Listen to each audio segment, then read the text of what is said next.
Well, I've been teaching actually for a very long time, but I've also been publishing, which is my first love. Um, but what drew me towards teaching was the possibility of interacting with young people and learning from young people, because all the time they challenge you. So when I started teaching, I was only in my, I think, late 20s or early 30s at a Delhi University college, and I kept publishing alongside. So the difference in age between the students and me wasn't that great. But then I gave that up, and now more recently when I started teaching at Ashoka, then of course now I'm in my 70s and the students are in their 20s. So the challenge is even greater and it is so exciting.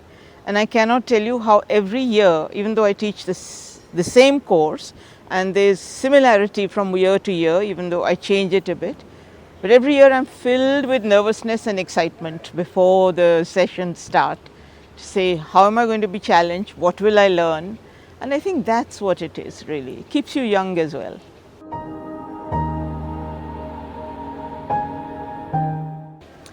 There are many, but I'll tell you one. The first year that I started teaching at Ashoka, the course I teach, which is a course on feminism and women, was then an elective course. So students could choose to have it. I was really struck first by the number of students who had chosen it, and then by the number of young men who were in that course. And so I asked them, why would you choose this course? Because 20 years ago, if I was teaching a course on gender, no man would be seen within miles of it. But now here you are. So they said, oh, we are curious, we want to learn. But they gave me 3 reasons that have stayed with me forever.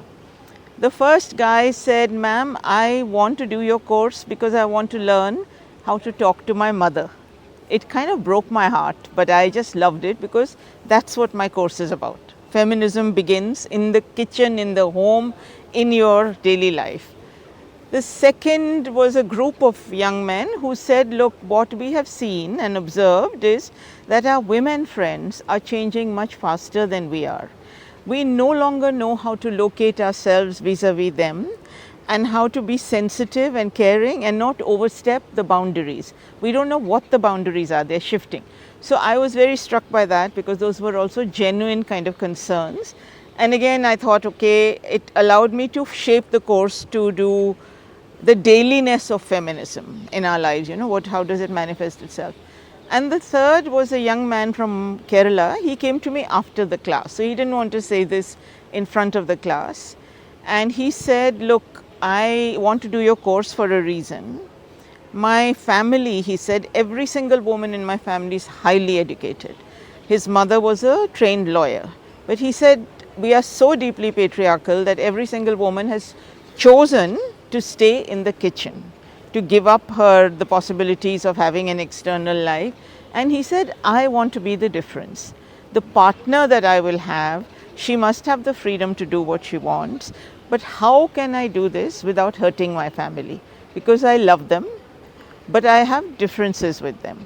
So to me, feminism is about exploring that relationship between power and love, because power is exercised against you by the very people you care for very often. So how do you balance that? So when he asked me that question, that also stayed with me. So those 3 things I see as the foundation of what I'm trying to do in Ashoka, and it all came from my students.